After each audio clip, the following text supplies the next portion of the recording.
Hello, dear viewers. You're welcome back to another episode from The Flower from My Mother's Garden, a book authored by Reverend Father Raymond Osei Tutu. This time, we are talking about a chapter that is called The Flower is No Superhero.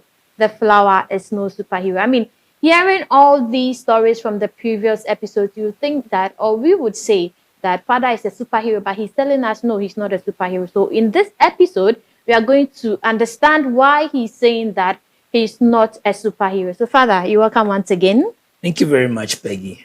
Father, why are you not a superhero? Of course, I am not a superhero. Of course, it's fair that apart from others, I mean, that other things that could be found negative about our lives, we can also ourselves speak about some of them to encourage others who may think that for a person to achieve a certain status in life, it's all about just passing and getting things right. But that's not life. That's not true. I remember one time watching an interview, and then somebody says that I want to be a supermodel. And then the other was like, why don't you start by being a model before you go to a supermodel? Our world thinks that you want to be the best footballer, but are you even a footballer? Exactly. You understand? So I think I want people to see me as a priest, not to think of me of anything like whether no superlatives or adjectives. I just want to be a priest, and I want people to see me as a priest, with talent and with weakness. That's who I am. Right. Yes. So for you wanting us to see you as a mere human being, someone like us, someone who makes mistakes, someone who faces challenges. You mentioned some challenges you faced in this chapter. The first one is wetting your pants. Why wetting your pants? Before you give an answer to that, I want you to tell us how you feel. How do you feel putting this out there?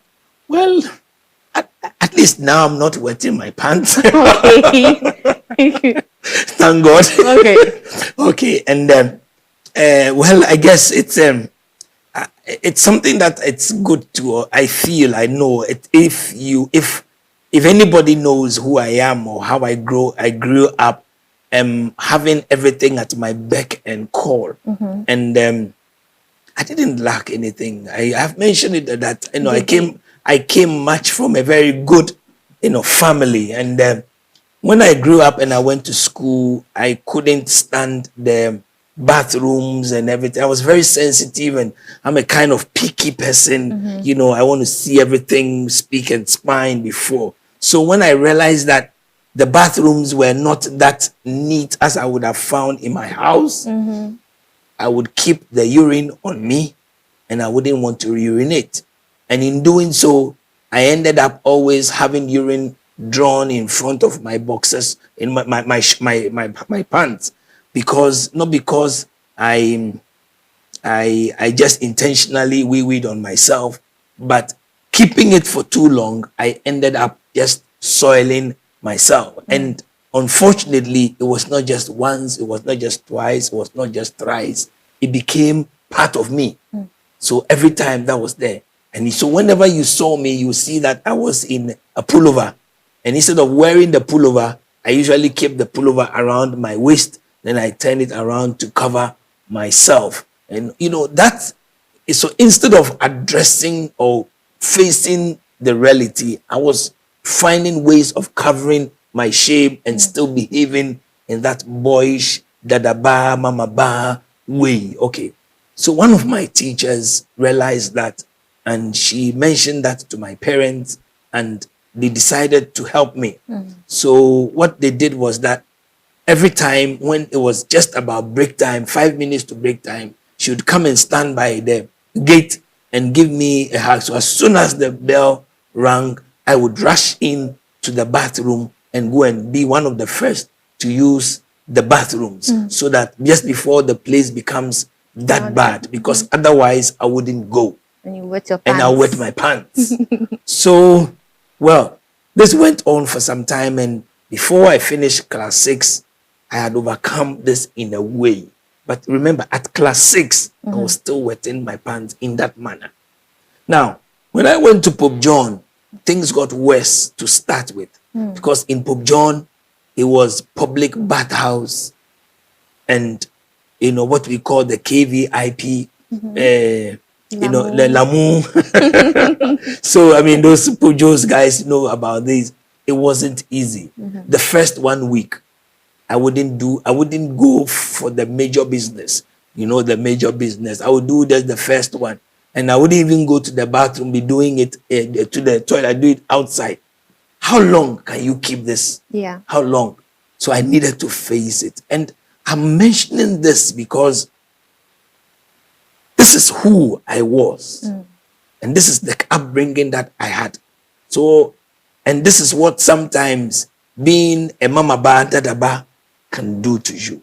Now, I end up telling this sad story of just being a mama ba by comparing myself to when I was asked to go on a Rome mission. Here was I to babysit adults in every respect of life. And if you understand that, to babysit an adult in everything, you have to be their mother. And here was I having to do that. So if you know how I grew up, and if I did this with all pleasure, without any resentment, then I think the priesthood has changed me. And I feel very proud that I have come from the point of view of being sensitive and not being able to bring myself low to being one person who can now mingle and be everything to everybody. So that's the essence of telling the story about wetting my pants. And I dare and I challenge, I'm sure everybody would have their story to tell. Maybe not about the pants, but something else. Right. But would you say that some challenges are preventable, or in your life were preventable? Because looking at your background, you could have been sent to a private school with better facilities and all to suit you. Would you say that your parents had a reason for sending you to this school to help you in the grooming of Father Raymond? Yes, because by all purpose and intent, my parents initially wanted to send me to a particular Cape Coast school.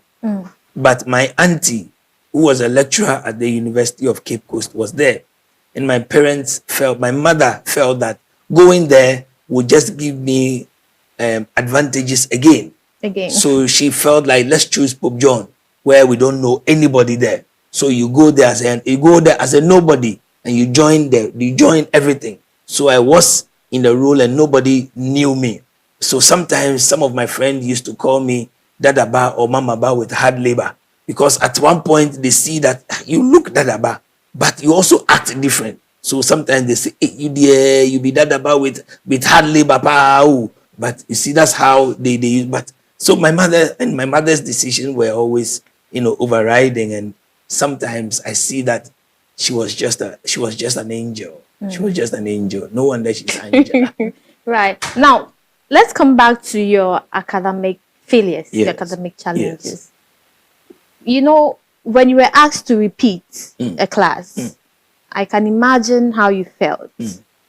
In today's world, what would you tell parents that should they think about how society will treat their ward, or should they think about the future of their ward when taking decisions, especially when it comes to the academics? My mother always says that if you fail to let your child cry today, you will cry for your child tomorrow. So you better allow the child to cry and go through what he or she deserves. You do not want to say that, no, I don't want my child to repeat. I don't want my child. And you just push your child by hook or crook, especially by crook. You pay everything to get your child everywhere. I told you I failed sixth form, not just in class 2. I failed sixth form. And my parents could have gotten me into any university of my choice. And yet they said, you would repeat the class and write. Because my headmaster had told me that if I went ahead with that kind of a result, I would always need somebody to be paying for me ahead of things. That's not how to go. So that's how I repeated. And these are things that sometimes people see me and say that, hey, Father, they say you have this degree, you have that degree and that degree, but they don't also know that I have also failed a degree. I have also have a failure degree, part of it, and not just one failure, but failures, degrees, you understand? And those that I failed, I was not ordained early, I failed. These are part, but that's what life is all about. So I'm not who I am without, without cry, without pain, without everything. And throughout the ministry, there have been times of, crying and disappointment and things like that. And sometimes people would not see that, but our world only sees with social media, where people only post what they want, they want people to see. But in my book, I have also posted the good, the bad, and the ugly, at least portions of them all, for people to see and see that, yeah, I was no superhero, and I don't think going ahead I intend to move into a superhero. I intend to be just who I am. Right. Now, through all these challenges, you called your mother the Iron Lady or Margaret Thatcher. Why so? And how did this help you? I mean, you said you have a degree in failure. Yeah. I mean, how did this Iron Lady help you throughout the journey of failure? My mother never scolded me for failing. My mother was always there to support me. She always made sure that I had a shoulder to rely on whenever I failed. And that for me is what I meant by she was the Margaret Thatcher, the Iron Lady. She was there always for me. And even when she led me through the phases of her dying, she was still that Iron Lady. And lying on her bed dying, she made sure that even though I was crying, she would just say, okay, let's move to the next chapter. Let's move to the... So she was everything to me. She was everything to me. Yes. Right. Now, I want to know, this wasn't in your book, but looking at how you ended up in the seminary. Now, if you were to not go to the seminary, would you still be or have the morals that you still have now?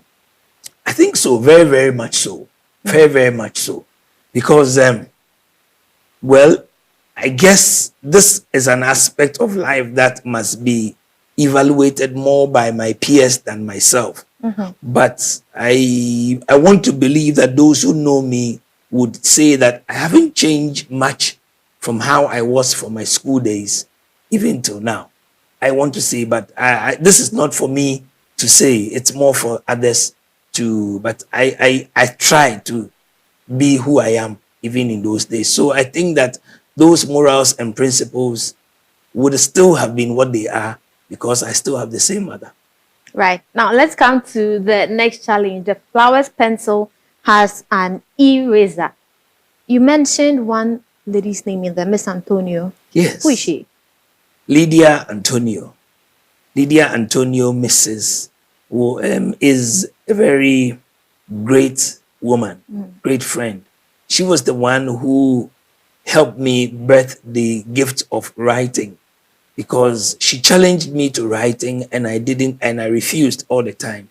But then, because one, I was afraid to write because of my poor handwriting, and two, my bad spellings.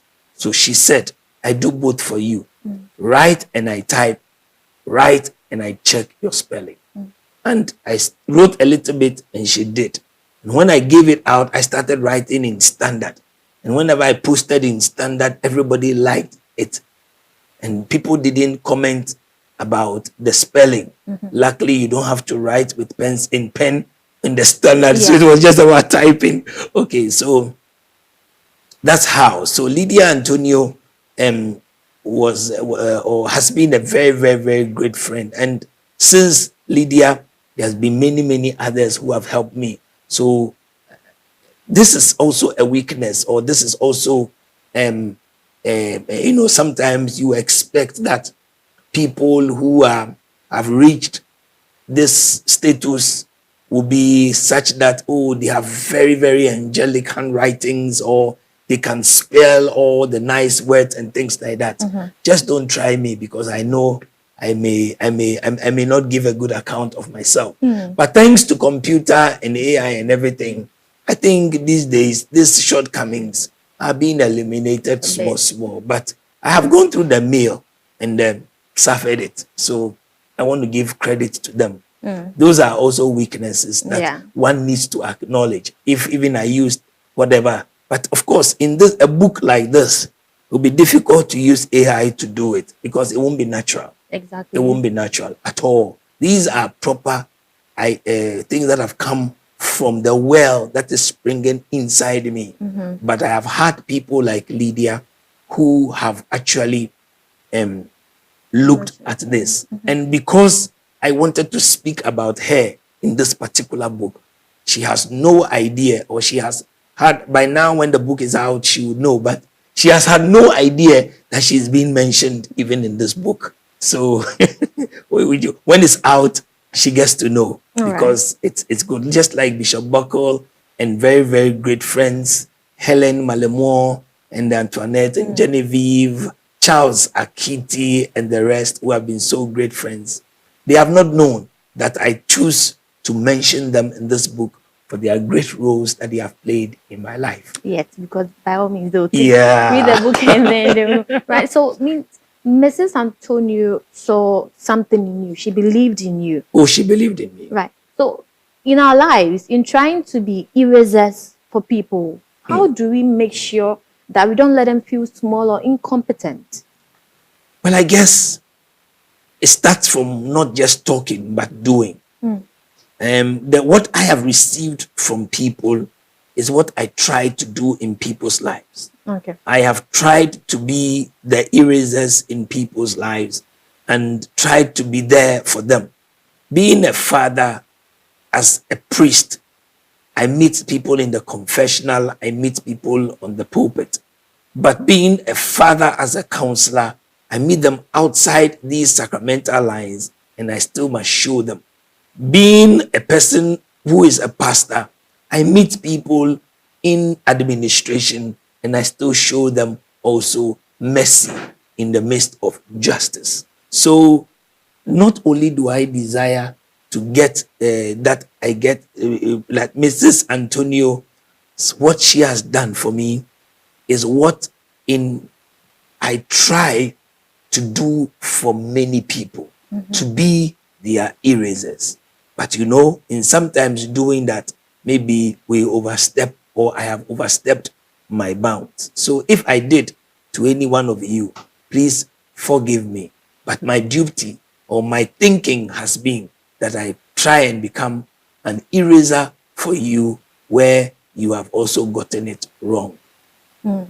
Right. Now, you call yourself a wounded healer. You mentioned in the book that you organized a prayer and healing session, not knowing you yourself also needed healing. Yes. How do you go about that? How do you identify that you also need healing? You are not perfect. You are lacking. And what do you do when you identify that? St. Paul, in his letters, one of them says that I pray that having preached the word of God, at the end of the day, I myself may not become a castaway.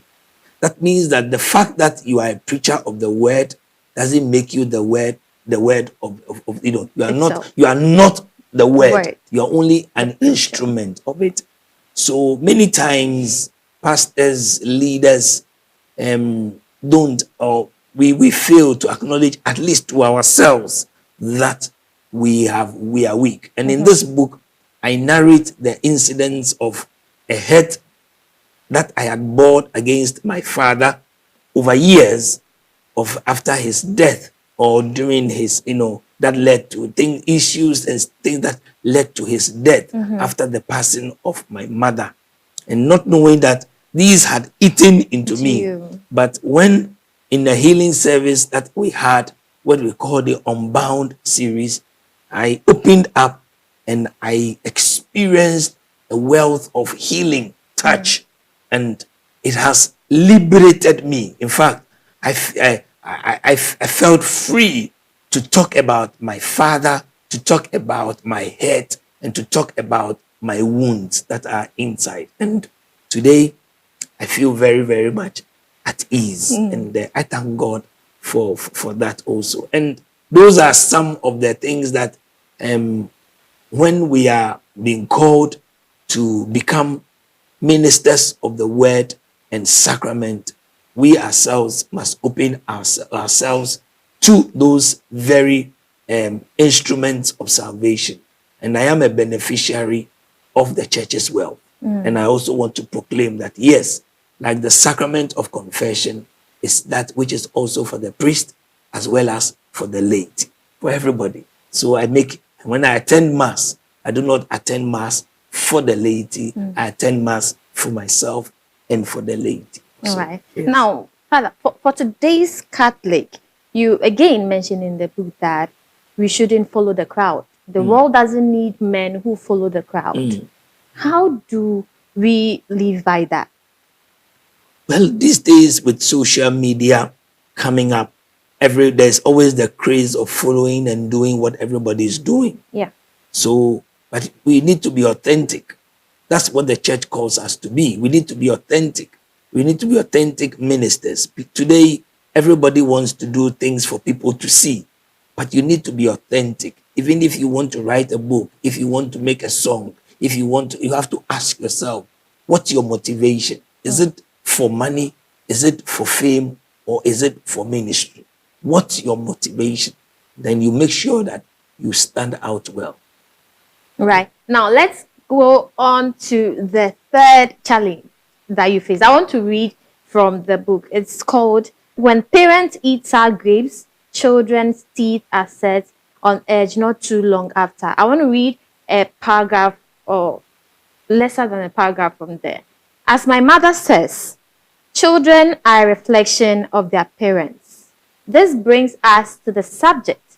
When parents eat sour grapes, children's teeth are set on edge. This is a proverb from the Bible appearing in both Jeremiah 31 verse 29.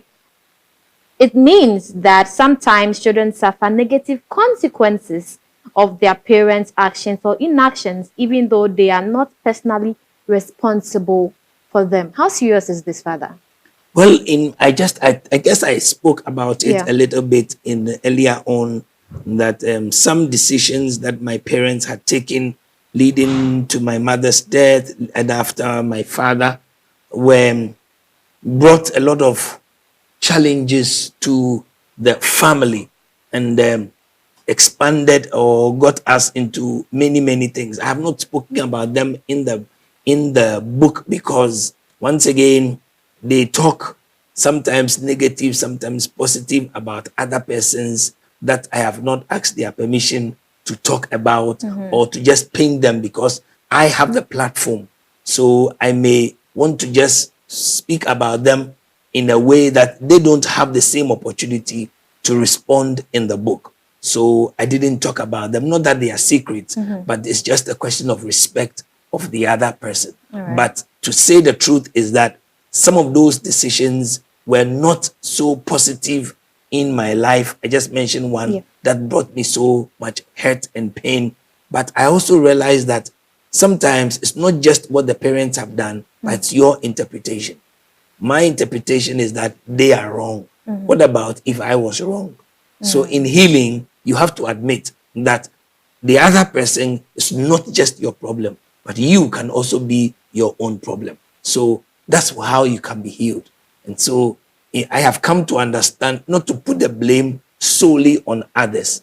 Even though the parents have eaten sour grapes, children also decide sometimes to go and taste the sour grapes. But you said that the fruit doesn't fall too far from the tree. Exactly. That's what, it doesn't fall too far from the tree. So we are our parents' reflection. So we need to pick those lessons that are negative are the things that we pick, and we decide not to become like that. So you don't say that you just want to be totally like them. Just even if it's negative. There are so many things I've said about my mother that I'm there are choices that I have in life. I choose not to be so because they were negative about my mother, whom I talk about in this book. That's why I don't want to say this book is an eulogy of her. It's not just an eulogy, it's just what she is.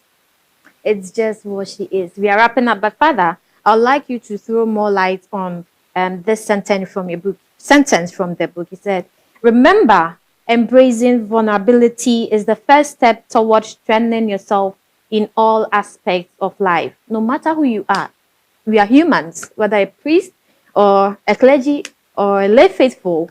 We sometimes become vulnerable. So how do we face this?"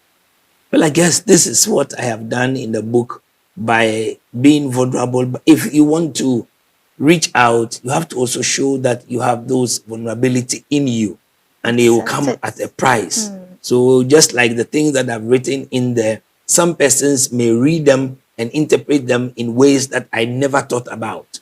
Some persons, and these are the price that you pay for being wanting to be honest. So I guess those are the prices that we pay, and we just have to move ahead with that.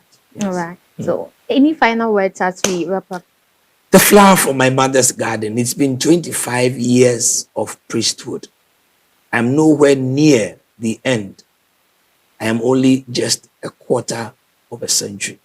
I pray that God may give me not 100 years just like that, but every day serving as a priest in holiness, in faithfulness, and in likeness of the Master. If I do that every day, then I don't mind how long I live in my life. This has been my life. If you know me, then you know that God has been so great to me, filled me with lots of talent. But the same way, I have not always been faithful, weak at times, and not always been faithful to the Lord. If you know me in that sense, you will pray for me as my mother would have done for me. I guess she left early so that you would have your chance to play that role in my life. Support me in any way that is possible, especially spiritually. Thank you that our paths have crossed, and I believe that when it crosses again, it will be better than the first. Thank you. Right. On this note, all I'll say is that now I'm sure you know who Reverend Father Raymond Osei Tutu is. Who he was is the person you knew without before reading this book, and who you know now is who he is exactly after reading this book. Now, I enjoy these episodes, and I thank you for joining us throughout the journey on this book, Journeying with Father. Let's continue to read and then take lessons from it, and also influence and impact society, because we may not be priests, but that doesn't mean that we are too far from what he's saying. Most of us are experiencing the same things, if not the same things, having experiences almost the same as what he's experiencing. I trust that you've really enjoyed this book, and do stay tuned for more updates as time goes on. We'll be showing you snippets and then teasers of the book to,